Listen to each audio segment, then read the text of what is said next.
Now before going on and talking about plucking the string, let's talk about nail shape, because we all need to shape our nails well.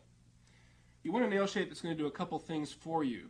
Obviously one that gets a good tone, but also just as important, you want a nail shape that's going to go through the string with the greatest of ease and therefore make your finger work better.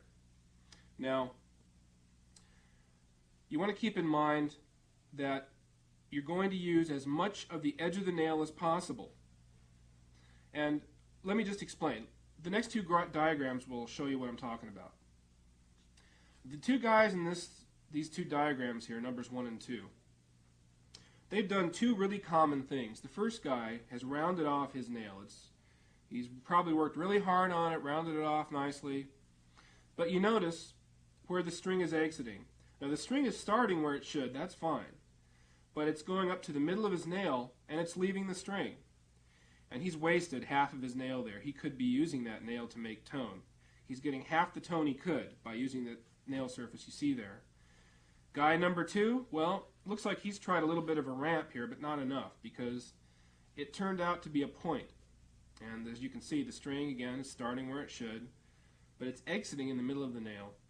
Not good, not good. It's going to give him a thin sound. Because of that extra point there, it's going to give him an even thinner tone. Let me show you what's happening here. As you can see from the diagrams you just saw, they're exiting right in the middle of the nail. See that? They're starting there, which is great, and they're going play, play, play, exit, right there. They're wasting all this nail here. See that? Half the nail, which is they could be using that for tone production. Now let's take a look at what guys numbers 3 and 4 have done. Now you notice in number 3 here, he starts where he should.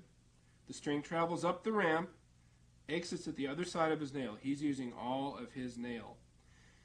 He files it in an slightly upward ramp. This is good because, first of all, as I mentioned, he's using all of his nail. It's more of a straight line instead of perfectly curved to the fingertip. But here the string is traveling uphill, which means as you're playing that the nail is actually helping push the string down into the guitar a bit.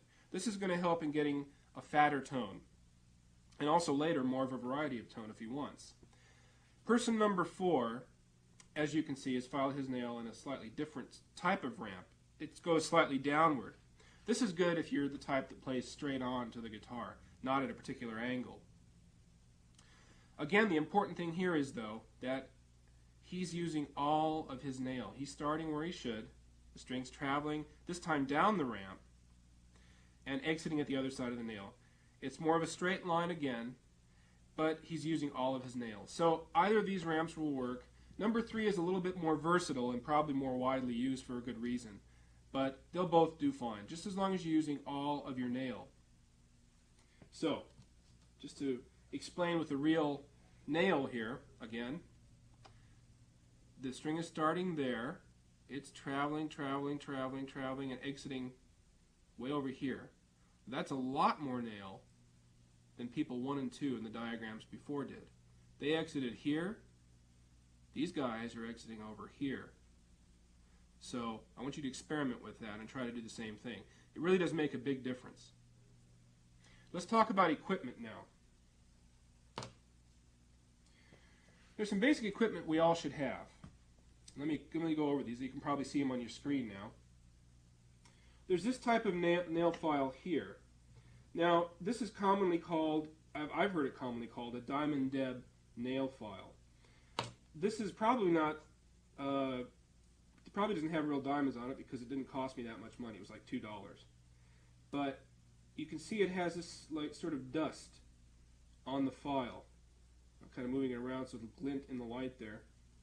And that's probably some sort of metallic dust that's on there. And that files your nail very finely and carefully.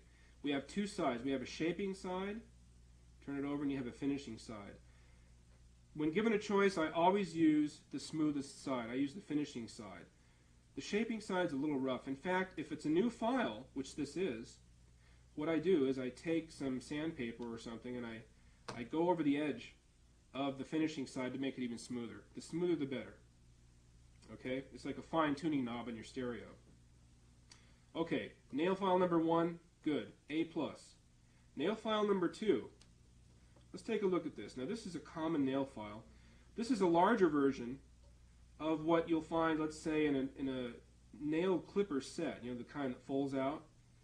And this kind is like a grid. It's a metallic grid. There are lines that are carved into this metal here, this metal plate.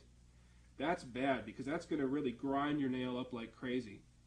You might as well, you know, go to the curbside and file your nail. So that nail goes over there, that nail file. Bad, bad, bad. Now here's something that looks a little weird. It looks a little worn out. This is what I've been using now for 2 years. This cost me like $1.50, if that.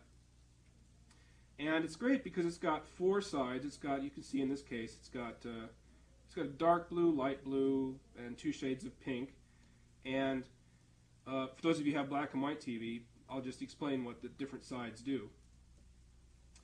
You have quite a rough side here, less rough, even less rough, and less rough. So you basically the grades get finer as you go.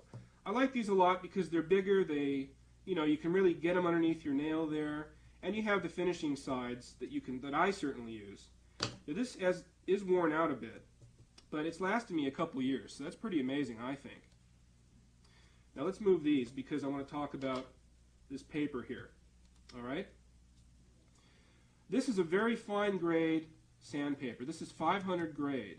And in fact, this light blue or light gray shade of paper is even special, a more special type of paper. It's like I think wet and dry they call it, finishing paper.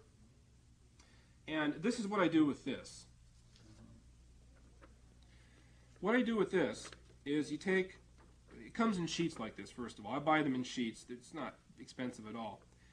What you do is you take off a little bit here. Okay, this is really interesting, isn't it? This is drama. They're not quite square, but it's all right. Now I have myself a little piece of finishing paper. What I do now is, again, I like really fine stuff. So this is fine already, but I'll take this and I'll rub it against the other sheet of paper. Rub, rub, rub. Until I get this down even finer. Oh, that's pretty good right there. And then you carry this in your pocket, and you fold it up, put it in your guitar case. This is going to last you quite a while. And of course you have the rest of this big sheet here to tear off little bits here and there. Really good for the nail. I would suggest this highly. Very good.